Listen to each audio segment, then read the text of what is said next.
ओम भूर्भुवः स्वः तत्सवितुर्वरेण्यं भर्गो देवस्य धीमहि नो प्रचोदयात्। ओम नमः शिवाय नमः शिवाय नमः शिवाय नमः शिवाय नमः शिवाय नमः शिवाय नमः शिवाय। कर्पूरगौरं करुणावतारं संसारसारं भुजगेन्द्रं सदा वसन्तहृदयारविन्दे भवमानि शयतं नमामि। गुरुर्ब्रह्मा गुरुर्विष्णु गुरुदेवो महेश्वरः गुरु साक्षात् परब्रह्म तस्मै श्री गुरवे नमः। नमस्कार दोस्तों, अभी हमने कथा का श्रवण किया था जिसमें हमने भगवान शिव की बारात का वर्णन सुना और हम पहुँचे थे बालकांड के दोहा संख्या 103। दोहा संख्या 103 है कि चरित सिंधु गिरिजा रमन ओ वेद न पावहीं पार। बरनय तुलसीदास किम अतिमति मंद गमार।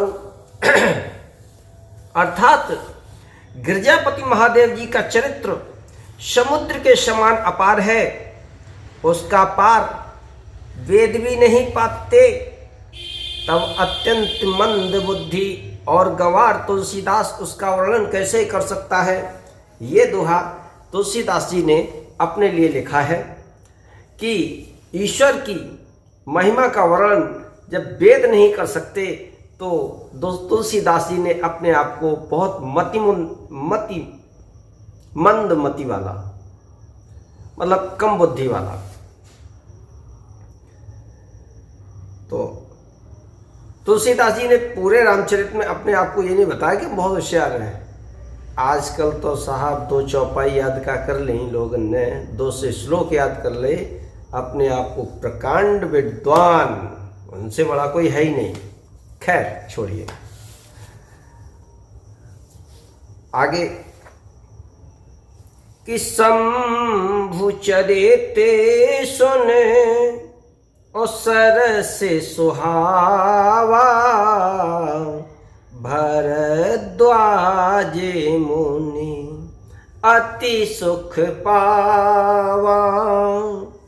ओ बहुलालिशा कथा पर बाढ़ी। नैनन नीरे रोमावल ठाड़ी। शिव जी के रसीले और सुहावने चरित्र को सुनकर मुनि भरद्वाज जी ने बहुत ही सुख पाया। ये कथा जैसा कि पहले रामचरितमानस में आया है कि ये कथा याज्ञवल्क्य जी भरद्वाज मुनि को सुना रहे हैं उन्हीं के आश्रम पर प्रयागराज में। कथा सुनने की उनकी लालसा बहुत बढ़ गई, नेत्रों में जल भराया और रोमावल खड़ी हो गई।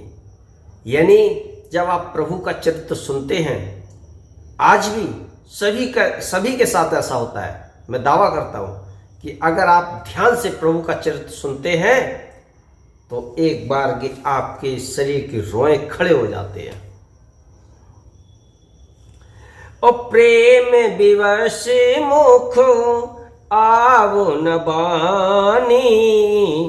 दशा देखे हर से मुनि ज्ञानी। और अहो धन्य तब जन्म मुनीसा। तुम ही प्राण समु प्रिय गौरी सा। वे प्रेम में मुग्ध हो गए, मुख से वाणी नहीं निकलती। उनकी यह दशा देखकर ज्ञानी मुनि याज्ञवल्क्य बहुत प्रसन्न हुए और बोले, हे मुनीश, तुम्हारा जन्म धन्य है। तुमको गौरीपत शिव जी प्राणों के समान प्रिय हैं। और शिव पद कमल ओ जिन्हि रति नाही। राम ते सपुन्हु न सुहाही। ओ बिनु छल विश्व नाथ पद नेहु। राम भगत करे लक्षण एहू। शिव जी के चरण कमलों में जिनकी प्रीत नहीं है वे श्री रामचंद्र जी को स्वप्न में भी अच्छे नहीं लगते हैं। और ये बात बिल्कुल सत्य है कि भगवान को जब 14 वर्ष का वनवास हुआ था तो भगवान ने सबसे पहले आश्रय जो है भरद्वाज मुनि के आश्रम में ही लिया था। ये कथा में आगे आएगा। यानी शिव जी के चरण कमलों में जिनकी प्रीत नहीं है वो लोग श्री रामचंद्र जी को सपने में भी अच्छे नहीं लगते हैं।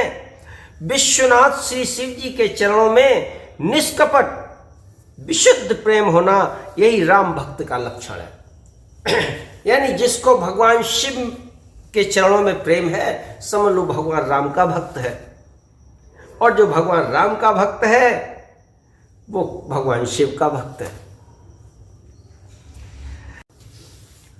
और शिव सम को रघुपति व्रत धारी बेनु अगत जी सती असिनारी। पनु कर रघुपति भगति दिखाई को शिव सम राम ही प्रिय भाई। शिव जी के समान रघुनाथ जी की भक्ति का व्रत धारण करने वाला कौन है? जिन्होंने बिना ही पाप के सती जैसी स्त्री का त्याग कर दिया और प्रतिज्ञा करके श्री रघुनाथ जी की भक्ति को दिखा दिया। हे भाई, श्री रामचंद्र जी को शिव जी के समान और कौन प्यारा है? और प्रथमय मैं कहे शिव चरित और बूझा मरम तुम्हार। सुचि सेवक तुम राम के रहित समस्त विकार। कि मैंने ही शिव जी का चरित्र कहकर तुम्हारा भेद समझ लिया। तुम श्री रामचंद्र जी के पवित्र सेवक हो और समस्त दोषों से रहित हो। और मैं जाना तुम्हारे गुणशीला कहूँ सुनो अब रघुपति लीला। और सुन मुनि आजो समागम तोरे कहीं न जाए जैसे सुख मन मोरे। मैंने तुम्हारा गुण और शील जान लिया। अब मैं रघुनाथ जी की लीला कहता हूँ। याज्ञवल्क्य जी ने कहा कि आप यानी भरद्वाज मुनि से कि आप शिव जी के परम भक्त हैं, ये मैंने जान लिया है। अब इसीलिए मैंने आपको पहले शिव जी का चित्र सुनाया। अब भगवान राम की लीला का वर्णन करते हैं।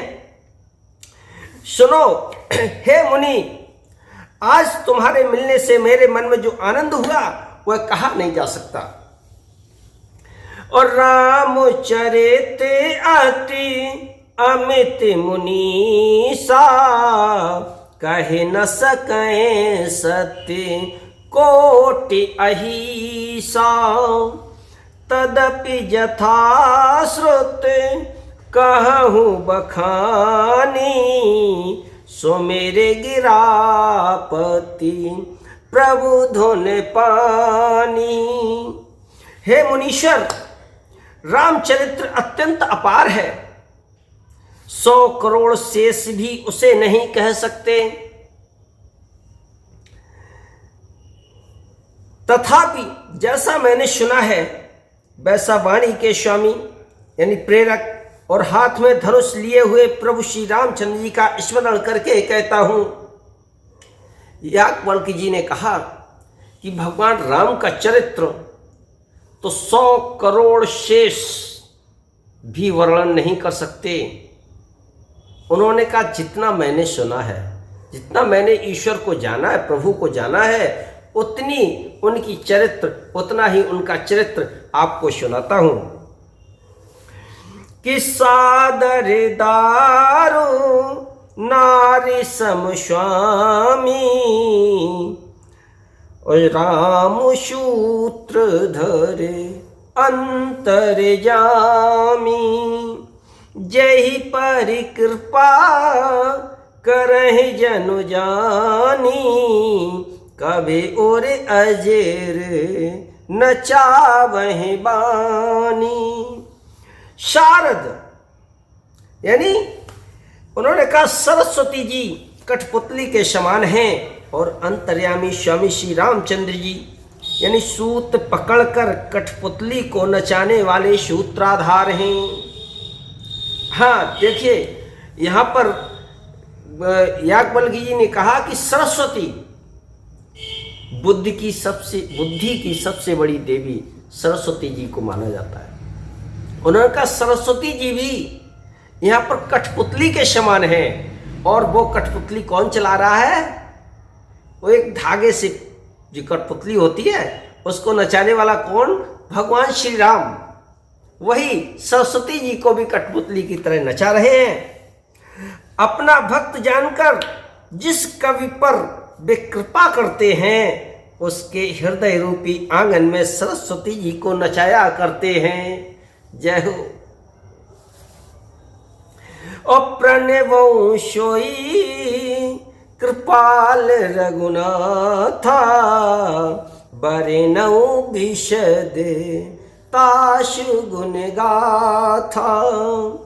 परम रम्य गिरि बरु कैलाशु, सदा जहाँ शिव उमा निवासु।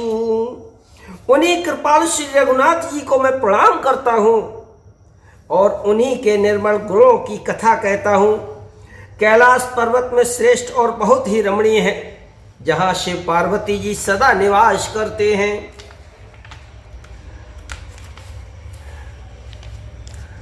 सिद्ध तपोधन जोगी जन और सूर्य किन्नर मुनि वृंद, बसे तहा सुकृति सकल, सेवह शिव सुख कंद। सियावर रामचंद्र की जय।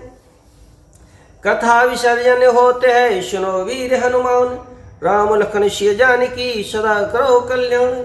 सियावर रामचंद्र की जय, पवन सुत हनुमान की जय, उमापति महादेव की जय, बोलो सब संतों की जय। और आज के आनंद की जय, आप जैसे श्रोताओं की जय। और सभी से अनुरोध है कि प्लीज़ इस कथा को अधिक से अधिक शेयर करें। और ये कथा हमारी आपके फेसबुक पेज पर भी उपलब्ध है, तो हमारे फेसबुक के सभी मित्रों से अनुरोध है कि प्लीज़ पेज को लाइक करें। जय श्री राम।